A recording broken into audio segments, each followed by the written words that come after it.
IPL 2025 mega వేలానికి సంబంధించిన retention rules ను Bharat cricket నియంత్రణ మండలి ప్రకటించింది. Right to match card rule ను మళ్లీ ప్రవేశపెట్టింది. ఆర్టీఎం కార్డు తో కలిపి ప్రతి ఫ్రాంచైజీ 6 ఆటగాళ్లను రిటైన్ చేసుకునేందుకు అనుమతినిచ్చింది. అట్టి పెట్టుకున్న 5 ఆటగాళ్ల కోసం 75 కోట్లు ఖర్చు చేయాల్సి ఉంటుంది. ప్రతి జట్టు పర్సు వాల్యూను 120 కోట్లకు పెంచారు. రిటైన్ చేసుకునే ఆటగాళ్లకు వరుసగా 18 కోట్లు, 14 కోట్లు, 11 కోట్లు ఇవ్వాల్సి ఉంటుంది. 4-5 ఆటగాడిని తీసుకోవాలనుకుంటే తిరిగి 18 కోట్లు, 14 కోట్లు ఇవ్వాల్సి ఉంటుంది. అక్టోబర్ 31లోను రిటెన్షన్ జాబితాలను సమర్పించాలని 10 ఫ్రాంచైజీలను ఆదేశించింది. ఐపీఎల్ 2022 మెగా వేలంలో ఆర్టీఎం కార్డును పక్కన పెట్టిన బీసీసీఐ ఈసారి ఆ రూల్ ను కాస్త మార్చి తీసుకువచ్చింది.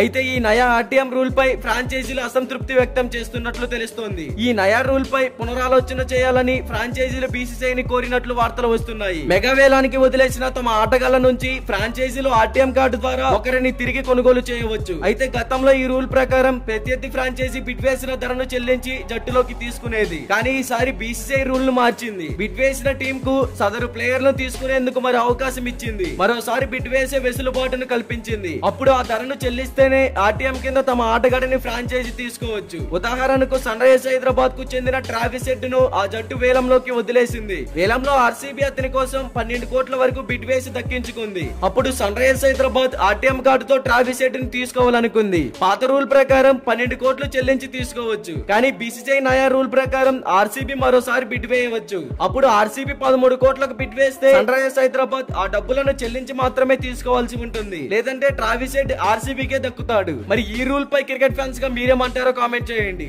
ఇలాంటి ఐపీఎల్ యాక్షన్ అప్డేట్స్ కోసం మన ఛానల్ ని సబ్స్క్రైబ్ చేసుకోండి. అలాగే ప్రక్కనే ఉన్న గంట సింబల్ యాక్టివేట్ చేసుకోండి. Thank you for watching.